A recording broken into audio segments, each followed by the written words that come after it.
Record. Okay, सो हमारी daily life में आप देखो ऐसी बहुत सारी सिचुएशंस आती हैं, जैसे जहां पे हम डाटा की बात करते हैं। ठीक है, अब सिचुएशंस कैसी हैं, जैसे runs made by a batsman in last 10 matches, पिछले 10 मैचेस में किसी बैट्समैन ने कुछ रन स्कोर किए, या फिर number of wickets taken by a bowler in the last 10 ODIs में किसी बॉलर ने विकेट्स कुछ लिए हैं, और marks scored by the students of your class in unit test, कोई टेस्ट आपका हुआ है उसमें किसी स्टूडेंट ने कुछ मार्क्स स्कोर किए, या number of story books red by each of your friends, आपके फ्रेंड्स ने कितनी स्टोरी बुक्स रीड की हैं। अब इन सब में देखो व्हाट इज हैपनिंग, यहां पर हम we are dealing with numbers. ठीक है, we all are dealing with some kind of numbers. आप देखो मार्क्स क्या है, नंबर नंबर नंबर, इन सबको आप एक नंबर के थ्रू आप बता रहे हो, है कि नहीं। रन्स क्या है, रन्स बेसिकली नंबर है, मतलब 25 रन है, 30 नंबर्स है, ये सब नंबर्स है। नंबर ऑफ विकेट्स ये भी नंबर्स में आएगा। मार्क्स क्या है, basically marks is also a number, okay, and number of story books is also a number. So all these things they are known as data. Data, what is data, data is an information. Data कोई भी ऐसी information है जिसको मैं numerically express कर सकता हूं। Data is an information that can be expressed numerically, मतलब नंबर्स के थ्रू मैं उस डेटा को एक्सप्रेस कर रहा हूं। ओके, जैसे आप फर्स्ट सिचुएशन देखो, उसमें क्या लिखा हुआ है, रन्स मेड बाय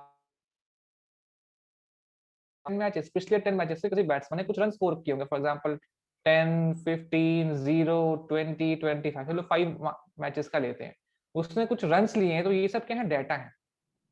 उसके जो रन्स बनाया, this is the data of the run scored by the batsman.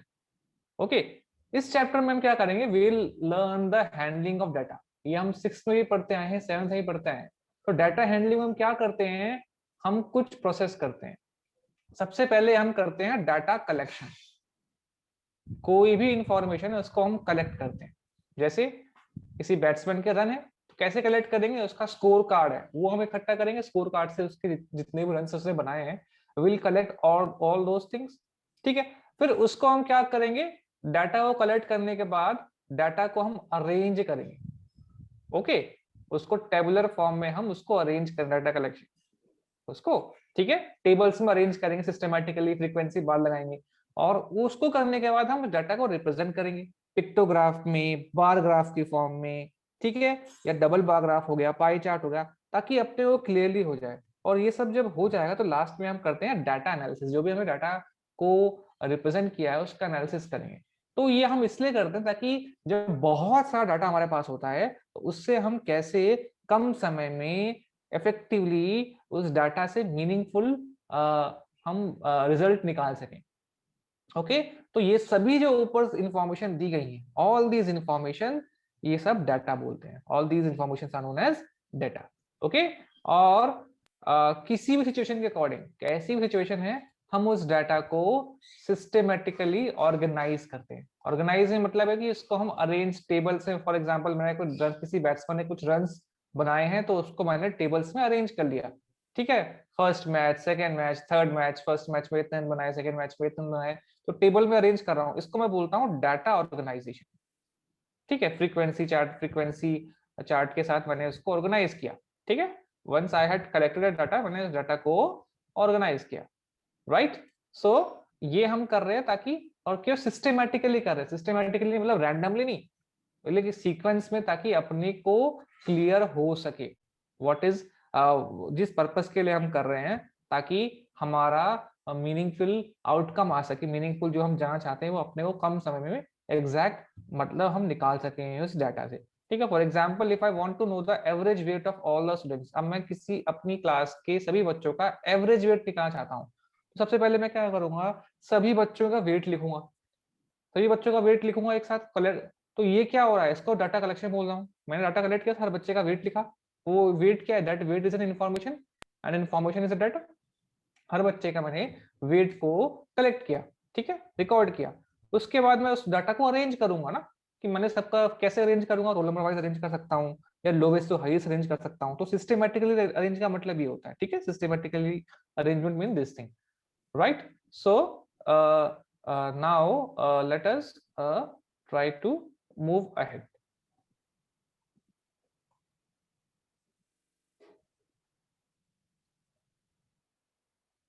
So what happens in data collection? First we do data collection. हमने कोई भी डाटा कलेक्ट किया, जैसे बच्चों का वेट का हमने सभी स्टूडेंट्स का वेट का हमने डाटा को रिकॉर्ड किया, इसी को हम बोलते हैं डाटा कलेक्शन। अब हमने वेट को जब रिकॉर्ड कर लिया है, after that what I will do, data organisation.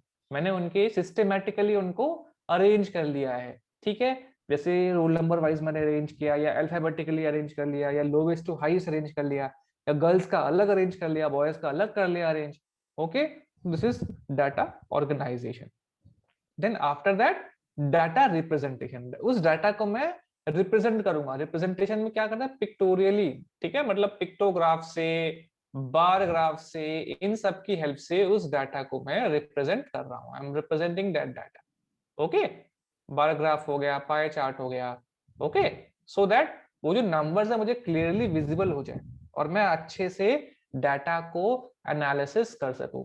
And the next step is, after that the next step is data interpretation. ठीक है, मतलब मैंने उनको ग्राफ पे अरेंज कर लिया। इंटरप्रिटेशन मतलब किसका, जैसे फॉर एग्जांपल मैंने बार ग्राफ में इनको अरेंज किया, ठीक है, बार ग्राफ बना लिया। तो बार ग्राफ से देख के इजिली बता सकता हूँ कि किस बच्चे का वेट ज्यादा है, ठीक है, या कितने बच्चों का वेट इस पार्टिकुलर रेंज में आ रहा है।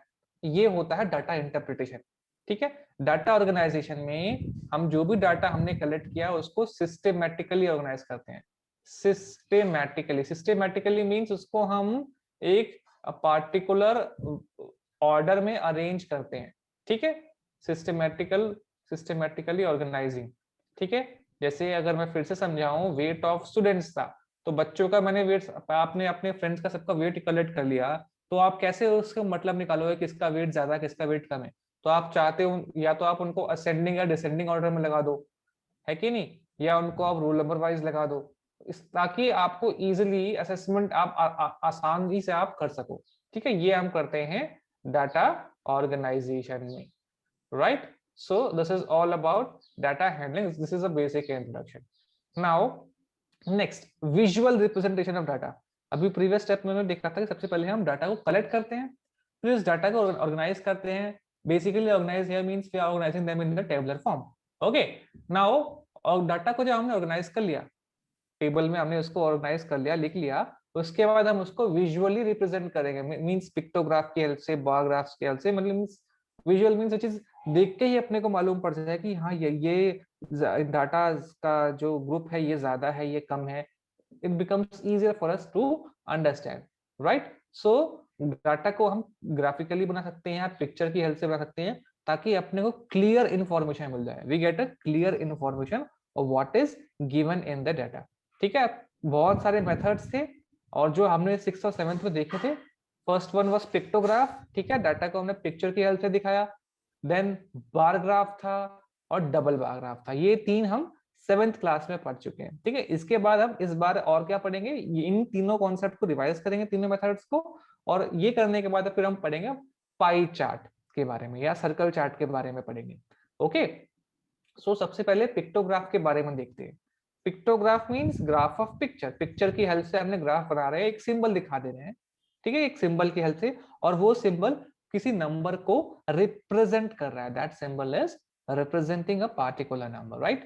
So in a pictograph we represent data through pictorial representation using symbols. Symbols की हेल्प से हम डाटा को रिप्रेजेंट कर रहे हैं, we are representing through symbols, right?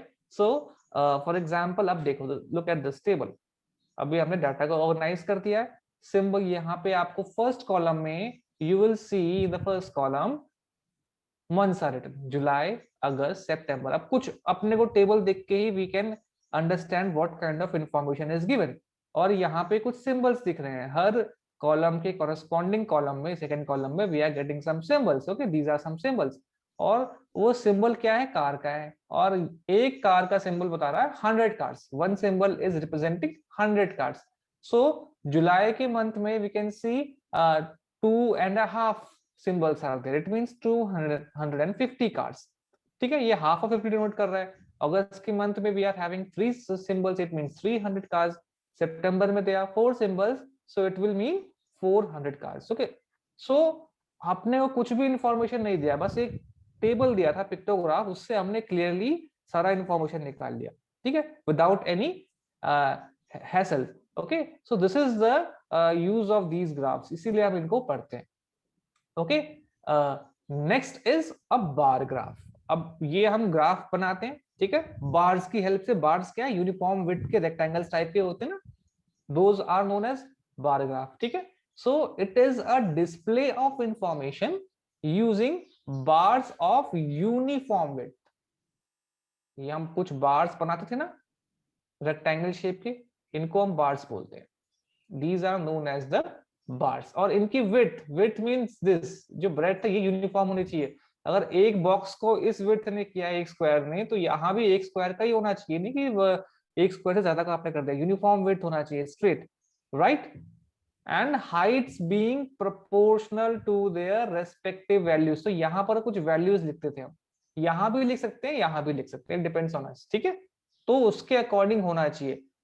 For example अगर मैं यहाँ पर लिख रहा हूँ 5, 10, 15, 20, 5, 10, 15, 20, और मैं मार्क्स की बात कर रहा हूँ ना, मार्क्स इन लैट. यहाँ पे मैं बता दे रहा हूँ मार्क्स के कुछ स्टूडेंट्स हैं.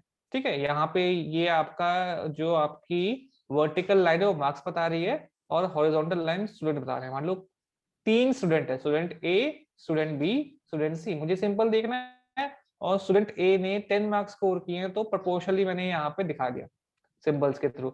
स्टूडेंट बी ने मान लो 7.5 किए हैं, तो 5 और 10 के बीच वाला जो ग्राफ हो गया. स्टूडेंट सी ने 20 किए हैं, तो यहाँ पे ऐसे हम उसके प्रोपोर्शनली दिखा दे रहे हैं.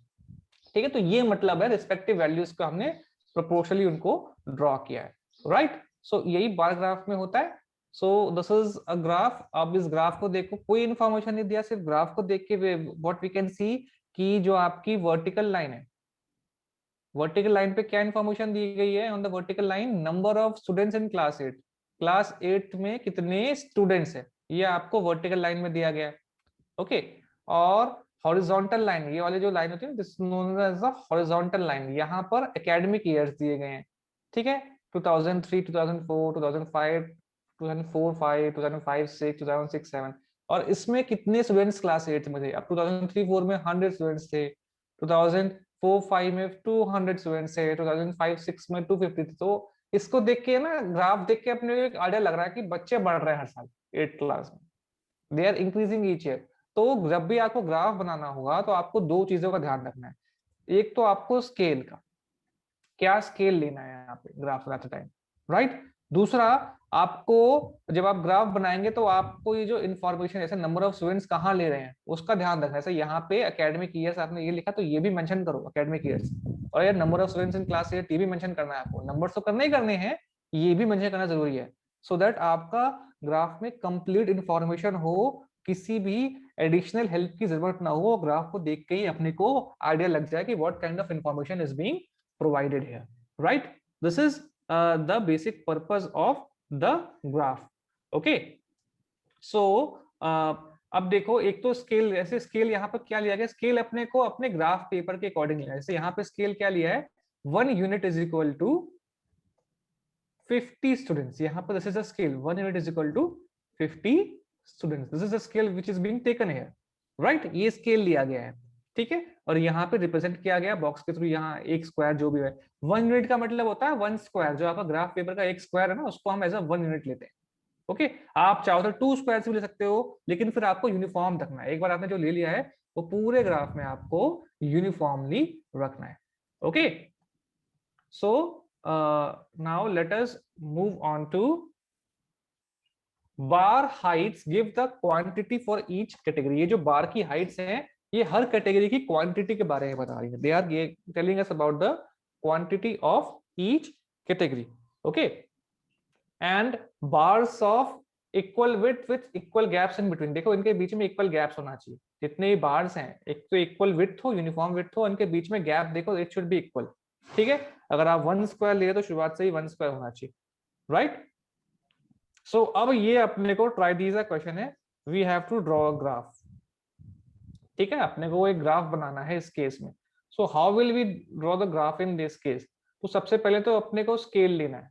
इंफॉर्मेशन क्या दी है? मंथ दिया है, ने नंबर ऑफ वॉचेस सोल्ड, ये अपने को दिया गया है। Okay, so how will we do this? सबसे पहले हमने ग्राफ पेपर लिया, 2 लाइंस बनाई, ठीक है, और यहाँ पे जो पॉइंट है इसको ओरिजिन पॉइंट बोलते हैं, यहां से 2 ग्राफ स्टार्ट हो रहा है, ओरिजिन पॉइंट हमने ड्रॉ किया ओ। ओके, आफ्टर दैट अब देखो, पहले डिसाइड कर लो कि आपको स्केल क्या लेना है। देखो यहाँ पे मिनिमम वैल्यू कितनी दी है? 1000 दी है, और मैक्सिमम वैल्यू कितनी है? 2500। तो अगर मैं 1 यूनिट इक्वल टू, यहाँ पे क्या इंफॉर्मेशन है? ये नंबर ऑफ वॉचेस सोल्ड है। तो अगर मैं एक स्क्वायर में 100 लेता हूं तो मुझे 25 स्क्वायर चाहिए, पर क्या मेरे पास 25 स्क्वायर है? अगर मैं काउंट करता हूं तो 1 2 3 4 5 6 7 8 9 10 11 12 13 14 15 16, तो मेरे ग्राफ में 25 स्क्वायर्स नहीं आ रहे हैं। तो मैं क्या करता हूं, मैं थोड़ा सा ऐसा लेता हूं ताकि मैं नंबर्स इजीली रिप्रेजेंट कर सकूं। मैं 200 अगर लूंगा तो मैं बीच के नंबर्स को रिप्रेजेंट करने में डिफिकल्टी होगी। तो लेट मी टेक 500। अगर मैं 500 लेता हूं अपना स्केल, अगर मैं 500 लेता हूं, if I take in my scale 1 unit is equal to 500 watches, तो मैं इजीली दिखा सकता हूं, आराम से नंबर्स आ जाएंगे सब 500 के मल्टीपल से, राइट। अब मुझे देखना है कि मुझे हॉरिजॉन्टल एक्सिस पे क्या इंफॉर्मेशन लेनी है और वर्टिकल एक्सिस पे क्या इंफॉर्मेशन लेनी है, right. So let us take this thing. So मैंने जो हॉरिजॉन्टल लाइन है इस पे मैं मंथ्स दिखा रहा हूँ, और जो वर्टिकल लाइन है उस पे मैं नंबर ऑफ वॉचेस दिखा रहा हूँ, नंबर ऑफ वॉचेस दिखा रहा हूँ, राइट। अब लेट मी स्टार्ट। मैंने 500 लिया है, 1 unit is equal to 500 watches, तो मैं एक स्क्वायर पे 500 वॉचेस रिप्रेजेंट कर रहे हैं। ओके, 500 1000, क्योंकि 500 का गैप है, 1500 2000 10 2500, this is the highest value 2500, और लोएस्ट वैल्यू हमने कवर कर लिया। तो क्या आप चाहो तो, अगर आपके ग्राफ में ज्यादा बड़ा है स्क्वायर है, तो आप अपने अकॉर्डिंग भी कर सकते हो, जरूरी नहीं आपकी यही यूनिट लो, राइट। अब मंथ्स, तो मैं मंथ्स यहाँ पे दिखा देता हूँ, जुलाई, अगस्त, सितंबर, अक्टूबर, नवंबर एंड दिसंबर, these are the months. Okay, so now okay, Vishesh, how many students watches were sold during July? July month में कितनी वॉचेस सोल्ड हुई हैं? 1000। Okay, so 1000 is somewhere here, तो यहाँ पे मैं जुलाई के मंथ में अपना लगाऊंगा, जुलाई में 1000। ओके, देन कृष्णा, यस, अगस्त के मंथ में कितनी वॉचेस सोल्ड हुई हैं? How many watches have been sold in month of August? Sir 1500। 1500, तो अगस्त के मंथ में I will take 1500। Okay, Falguni, सितंबर में कितनी वॉचेस सोल्ड हुई हैं? 1500। तो सितंबर में 1500। ओके, देन नमन, अक्टूबर में कितनी, how many watches have been sold in the month of October? 2000। 2000। Okay, and नवंबर में कितनी सोल्ड हुई हैं नमन? 2500। ओके, देन आर्यन, दिसंबर में कितनी सोल्ड हुई हैं? 1500। तो ऐसे आप ग्राफ बना सकते हो। आपको ग्राफ में किन चीजों का ध्यान रखना है? First of all scale, then आप जो इंफॉर्मेशन दिखा रहे हो, ओके, और आपने जो यहाँ पे आपने कैसे, यहाँ पे देखो बार्स आपकी यूनिफॉर्म विड्थ की हैं, सब ने एक एक स्क्वायर हमने बना रखा है, और उनके बीच में जो गैप है it should also be equal. देखो सब में एक स्क्वायर का गैप आ रहा है, राइट। तो ऐसे आपको ड्रॉ करना है आपको। अब ट्राई दीज में 2 ग्राफ और हैं, और डबल बार ग्राफ है। ओके, सो आप सिंगल ग्राफ को ही बनाओ, डबल बार ग्राफ पे हम नेक्स्ट क्लास से देखते हैं। Okay, will start with double